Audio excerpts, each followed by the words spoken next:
Hello, everyone. Welcome back to part 2 of Sex and the City, a straight man's point of view. I am Diego. I've watched every single episode of Sex and the City. Okay, now, on the last video where we left off, I was talking about Season 3, Episode 18. I got through the first half of that episode. A lot of shit going on here. A lot of guest appearances. Former boyfriends and shit are coming back. And the girls are talking. All right. So when I left off last time when I was in the review was Miranda and Carrie got into an argument. Basically, Big called Carrie, and Carrie wants to go have lunch with him, and she's going to tell, she tried to lie about it first. She's trying to tell Miranda, hey, listen, I can't make it to your thing Saturday. And she's like, okay, I lied. I'm meeting Big for lunch. And Miranda gets all fucking pissed off. He basically tells her, hey, listen, I'm not holding your hand through this shit again. Okay, why do you keep going back to him? He's bad for you. You know, he's just going to fuck you over like he always has, you know, and then you're going to cry to me about it. I'm not listening to your fucking shit this time, okay? I don't want you knocking on my door. I don't want you calling me at 3 in the morning. I don't want you crying about it to me when he fucking breaks your heart again, okay? I'm staying the fuck out of it, you know? And, you know, and she tells you, you know, this guy's wrong for you. How many times do you have to go through this shit? The fact that you always, every time he calls you, you always run back to him, you know? That's the worst part about it, you know? Every time you get near him, you turn into some pathetic, needy victim. And you're always going back for more. Okay, and I thought it was a pretty good scene. It was well acted. I think Cynthia Nixon did a good job acting that scene out. She played it very well. Sarah Jessica Parker, too. She played her part pretty well, too. Carrie says, like, you know, I'm not going back for more. How can you say that to me? See, now she's playing the victim. How can you say that to me? You know? Are you going to cut me out of your life like you did Steve? The first sign of any weakness or flaw, and you just write people off. You are so judgmental. You say I'm pathetic and needy, but I can't say anything to you. Miranda's just like, she fucking walks away. Like, she gets the fuck out of there. Yeah, they call each other out on their shit. They do. And I like that. I like the fact that they fucking called each other out. Yes, Miranda's a bitch. It's about time you fucking told her she was. Okay? And just like with Carrie, it's about time fucking someone told you, Carrie, okay, that every time you go back to Big, you end up fucking yourself and fucking other people over. You know? But hey, that's the difference between men and women, I think, you know? I think men, we're programmed to think more logical. You know, what makes sense? What makes sense is what we're going to try to do. Not all the time, but for the most part, okay? What makes sense? Well, what makes sense logically is what we're going to do, for good or bad. You can make good decisions this way, you can make bad decisions this way, okay? Okay? Women are kind of different. They're more preying on what they feel. What they feel is right is what they're going to do. Okay, she feels good with Big, doesn't mean he's good for her. Okay? Being with Big made her feel good despite the fact that she was cheating on her boyfriend. She didn't give a shit about that. Okay? You see what I mean? So you can make the logically, it's like, okay, you're going to lose Aiden if you fuck around on him. Okay? That makes sense. But she's not thinking with this. She's thinking with this. And she's thinking like, yeah, but I really love being with Big. More than I like being with me. I know he's married, but I like being with him. And fuck, I don't want to think about it anymore. I just want to be with him, you know? See what I mean? If loving you is wrong, I don't want to be right. Yeah, I swear to God, that's pretty much it right there. That's one of the fundamental differences between most men and most women. You know, and there's good and bad on both sides here. You know, but yeah, so I'm glad someone called him out. And, you know, Miranda's just a fucking bitch. Carrie gets home. She sees there's no messages from Miranda on her phone. And she doesn't want to call her back. She doesn't know what to say.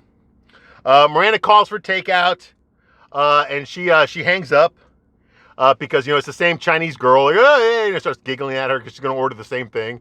You know, so she fucking hangs up and cancels her order. She decides to walk over there and pull a fucking Karen because Miranda is the fucking Karen of the show. She's the one that wants to talk to the manager. She's the one that wants to complain with her fucking attitude and wave her finger in your face. That's Miranda. Okay, she even got the fucking hair for it. Okay, so she walks over there to give that Asian girl who laughed at her on the phone a piece of her fucking mind. And when she gets there, she sees the Asian girl answering the phone, and she realizes that she giggles at everybody. Everybody that calls in, she giggles at. So it wasn't a personal thing. Miranda took it personally, but it wasn't a personal thing. That's just the way she is. You know, so now she realizes that she's just a fucking bitch. But, you know, that's not going to help her change. She looks over and she sees Steve there. Steve's eating at the Chinese restaurant by herself.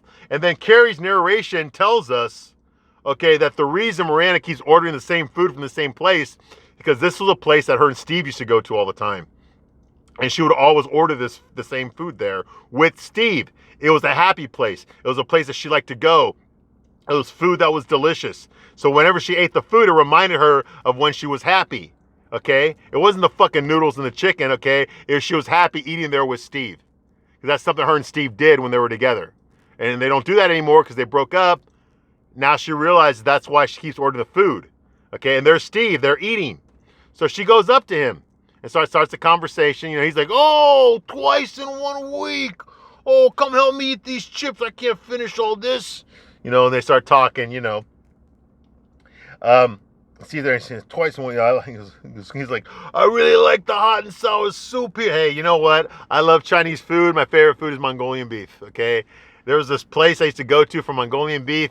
Best Mongolian beef I ever had in my life, and it is shut down now. It sucks, but I've been going there for a long time. And they got the best hot and sour soup, man. I love it. You give me some Mongolian beef and some hot and sour soup, I am fucking in love with you.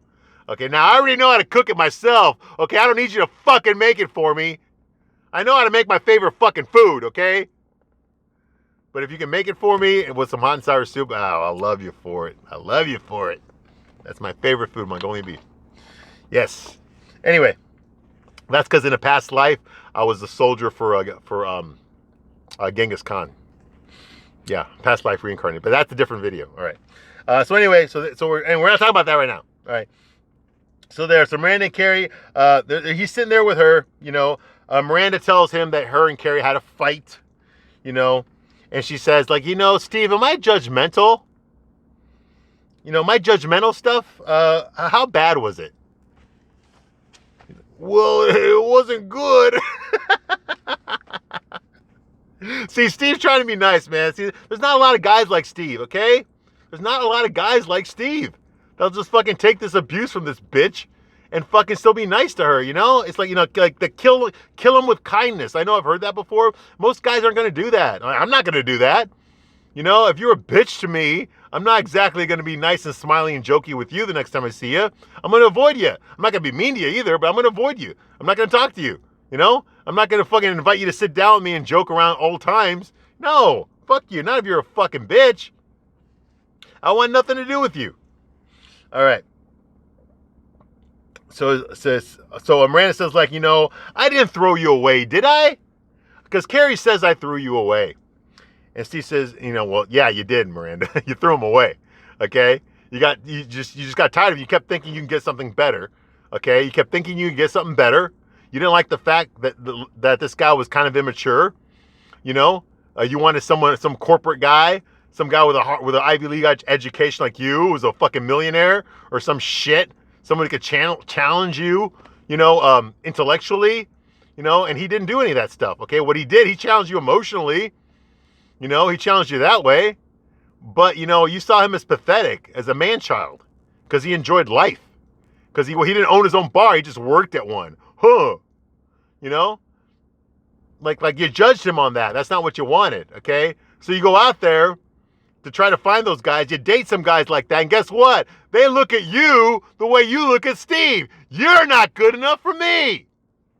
So what the fuck you want? You're not getting younger, Miranda. You're not fucking getting any younger. Anyway, so Steve's like, you know, only you and I really know what happened between us. It's no one else's business. You know, so she says that Carrie yelled at her, you know, she's like, ouch. She must have been pretty mad.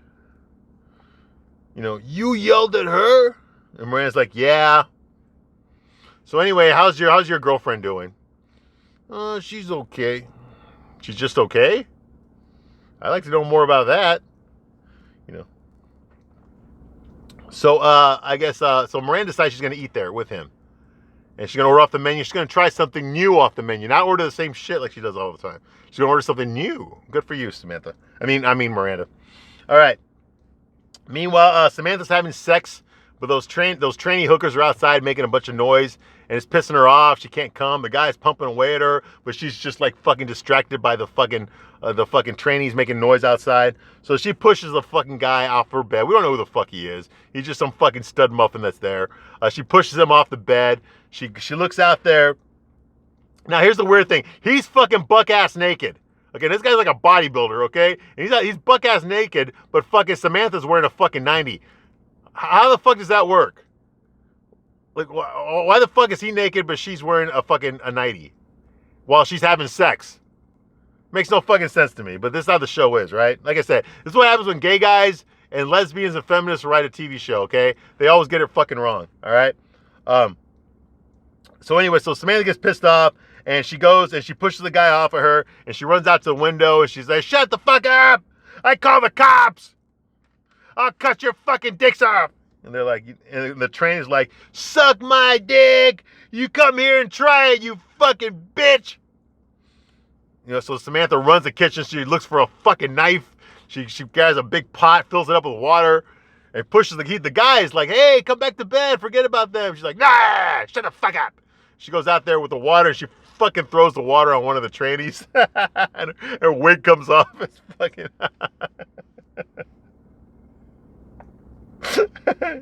She's like, take this, ladies. And she throws it out there. And the trainee looks like he's like, I'm coming up there to kick your ass, bitch. You know, and the wig comes off, you know. The guy and meanwhile, the guy puts his pants on and gets the fuck out of it. The guy that Samantha was fucking. He goes commando. All right? Yeah. He puts it, who the fuck, because I guess because, you know, the gay guy that wrote this episode, he wanted a really good shot at this guy's ass. You know, but you know, when I put my pants on, I usually put my underwear on first. And then I put my pants on, okay? This guy doesn't have underwear, okay? He goes commando. He just fucking, with his buck ass, he puts his pants on even though he's fucking naked underneath. Who the fuck does this? And the only reason I'm calling it out is because it's not realistic, okay? Most of us guys, we wear underwear. We don't just go commando, okay? I guess this guy goes commando because he just fucking puts his pants on with no underwear. I'm not buying that shit. All right, bullshit flag right there.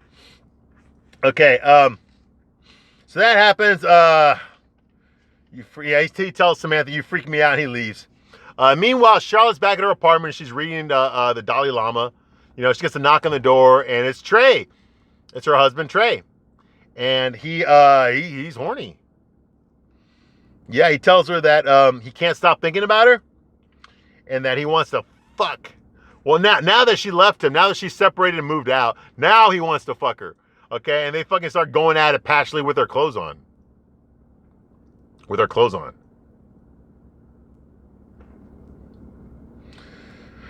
Once again, all right. So anyway, he takes her. Carrie is still worried about her fight with Miranda. And the roosters outside are still keeping her awake. Meanwhile, after Trey and Charlotte fuck each other, they're still wearing their clothes. So did they fuck or did they not fuck? I don't know. I think they're acting like they fucked, but they got their clothes on.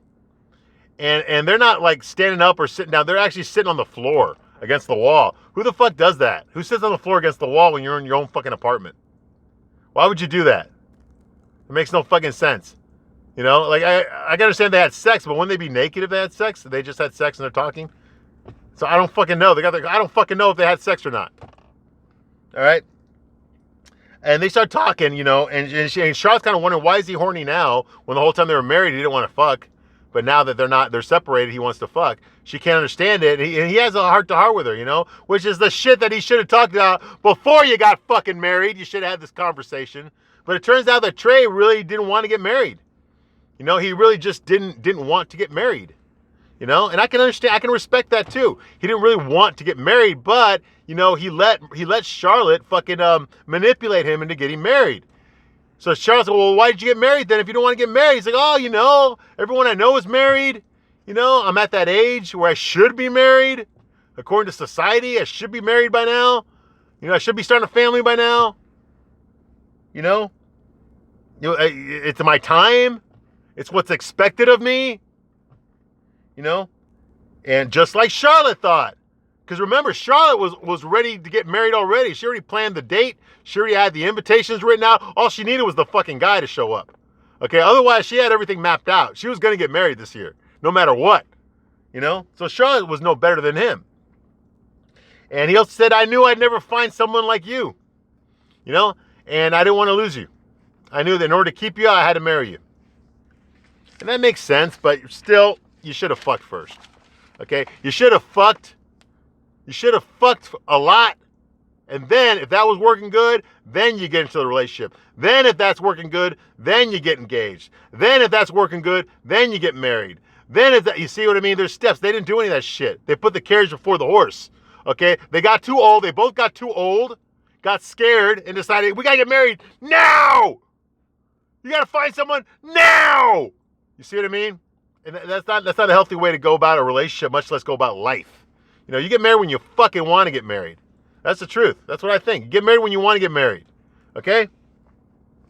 Don't let society tell you when to get married. Who gives a fuck what they think? They're not living your life. You are. It's your call. All right. So meanwhile, Samantha hears a tapping at her window, and it's that tranny. She's throwing eggs at Samantha's window. You know, and one of them hits Samantha in the face.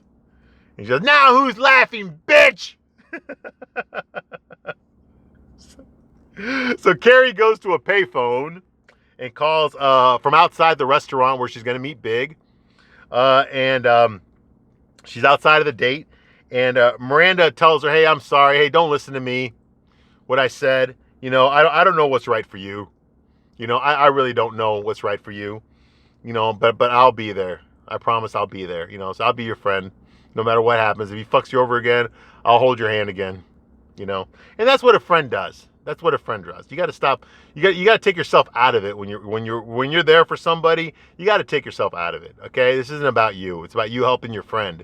You know, when the time comes around, and you know, when you need the help, your friend is not going to focus on herself. She's going to help you because that's what you did for her. Okay? When you got a friend like that, that's a good thing. You don't want to lose that. Okay? And honestly, I think this show is not really about sex. It's not. The show's not about sex. It's not about relationships with men. It's not about orgasms. It's not about any of that shit. What this show is about is basically Candace Bushell's trying to tell you that the relationships you have with your girlfriends are infinitely more important and more meaningful than the relationships you have with men. Men are disposable. One comes and one goes, but friends are forever, okay? Well, that is a good message to say, okay, but it's not a realistic one. You know what's also disposable? Friends. Okay, friends come and go too, all right? Okay. If there's one thing this pandemic has taught us, okay, there's one thing these elections have taught us, okay, is that friends come and go, all right? It don't take much to fucking, to lose a friend, a lifelong friend, okay?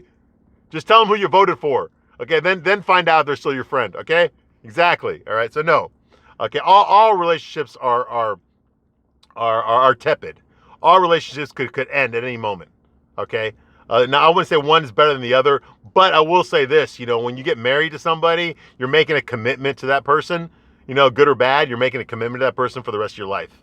Okay, that's the way it was intended. I know that's not the way it is now, but that is the way it was intended, okay? When you make friends with somebody, you're not making a commitment to them, okay? You're just being a companion to them, okay? A platonic companion, you know, which is a different thing, all right? They're both equally important, but this show leans more on the female friendships than it does on the male and female friendship relationships. Sorry. All right. Okay. So she calls Miranda, and she tells her advice. Miranda tells Carrie, don't let him kiss you. 'Cause you know what happens when he kisses you? You fuck things up. All right. So she dresses really nice. Got this tight dress on. She goes to meet Big, and he's standing there next to the pier. You know, he tries to kiss her and she pushes him away, and they both fall in the fucking river, and they have a big laugh about it. He's like, oh, my purse. He's like, oh, I'll go get it. You know? So they're laughing while they're fucking soaking wet. They fell in the river, okay? Next scene, they're at Big's apartment. Yeah, the red room. He's got one wall that's red. The rest of his apartment is beige, right? And she's just getting out of the shower. He already got out of the shower. He's got his robe on. She's got his robe on. She sits next to him in the bed. She's like, I swear to God, I'd never come back to this place again, you know? And they start laughing about it, you know, the red room. And he says, like, you know, Big has a heart-to-heart. He says, was it all my fault? Be honest with me, Carrie. Was this all my fault? You know? Well, it was partially your fault, you know. But Carrie says, no. Big's like, you know, you know, I was counting on you to tell me what this relationship was all about. In other words, here's Big is telling her, I was expecting you to lead this relationship, okay? I was expecting you to guide me towards being a good boyfriend. I was expecting you to fucking, you know, tell me how to do this boyfriend thing. You know, I was following your lead, which he shouldn't have done. Honestly, she should have followed his lead.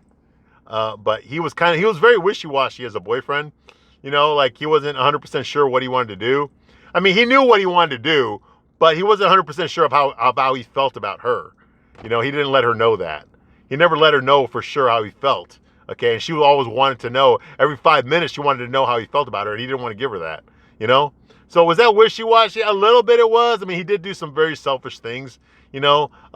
But at the same time, he never made it a secret that he wanted the relationship to move at his pace, what he was comfortable with, not what she was comfortable with. She wanted it to move super fucking fast. He wanted it to move super fucking slow. Okay, and that's where they weren't compatible. She demanded and expected so much from him that he wasn't ready to give to her, that she said, fuck it, I'm out of here then. If you're not going to give it to me as fast as I want it, I'm getting the fuck out. You know? And that's not a good way to have a relationship. See, that's Carrie leading the relationship. She can't fucking do it any more than he can. He didn't want to do it, you know? Because he wasn't comfortable with relationships. You know? He wasn't. He just didn't want to be lonely. Yeah. Fucked up, huh? So they're there, and, you know, and Carrie, you know, she's not surprised. You know, she says that she compares themselves to the fucking red wall. We're just like that red wall right there. You know, we're good in theory, but it doesn't work in real life. You know, and Carrie realizes, you know, and just like that, she realizes that her and Big are not the same people that they used to be anymore. They've changed. They've had new experiences. They think differently now. You know, and it's not, they can't ever go back to being boyfriend and girlfriend the way they had before. They can't do that anymore because they're not that way anymore towards each other, much less themselves, you know? So she leaves him there. She just walks away and leaves him there in the bed, in his robe, by himself. Okay, when she gets back home, she realizes that when she gets home, she's wearing like a shirt and a belt. That's it. Like, what the fuck? Like was that his shirt she's wearing and a belt? So she's wearing underwear? I don't know what the fuck she's wearing underneath. You can't tell. It's just kind of weird. I mean, sexy, but it's weird. Okay, she gets home. She notices that the roosters are gone. I guess they took the roosters down to the basement, so they don't wake her up anymore. Get it? The cock is gone. The cock is gone. Get it? Get it? Yeah, the cock is gone. Very subtle, I know. Okay, so Samantha has a barbecue party on the roof of her loft. And she invites her girlfriends, of course, and she invites the trannies, the tran hookers. Yeah, she invites them too. Okay? And she said, who wants a wiener? And the tranny's like, I'm trying to get rid of one. Hey, there's one thing I'll say about the show is they know their fucking audience, okay? Because any straight normal guy would have turned this shit off by a long time ago. All right? They would have changed the channel, okay? But I swore to you I was going to go through every fucking episode, and that's what I'm doing. All right? So the trannies are there, and the girls are there, and they start trying to out-diva each other, you know? There's too much estrogen here for me. I can't fucking handle this. This is like fucking, dude. This is like, get me out of here, you know? Get me the fuck out of here. I ain't going to that party. I ain't going to that party. Okay. It's like a fucking Zima commercial. If it was gay. Like a gay Zima commercial. That's what it looks like, you know? And the girls are fucking trying to, I'm like, where the fuck's RuPaul? She should be judging this fucking contest right now. Like, what the fuck? You know, you better work. Come on, girl. Work. Work. You know, that kind of shit. And they're drinking flirtinis, you know? Yeah, flirtinis. Not Cosmos.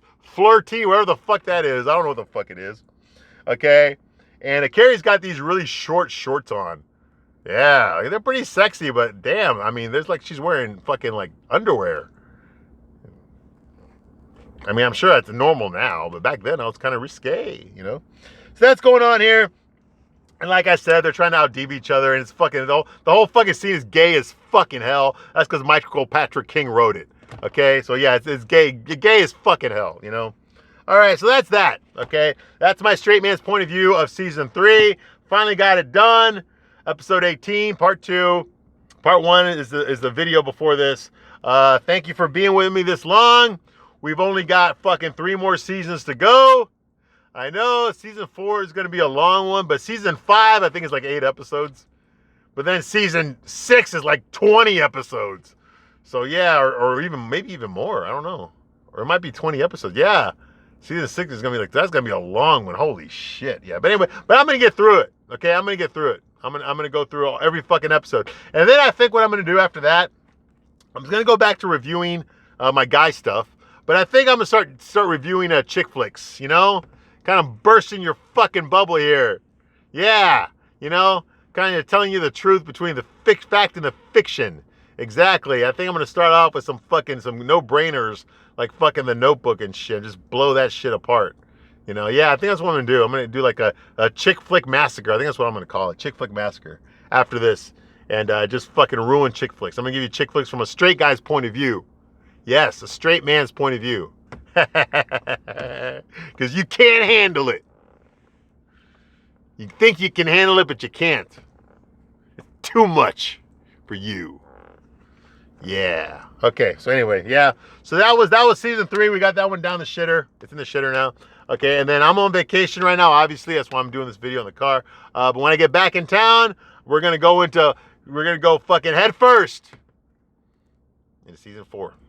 All right. Thank you for watching this long. I appreciate it. And y'all have a great week. Bye.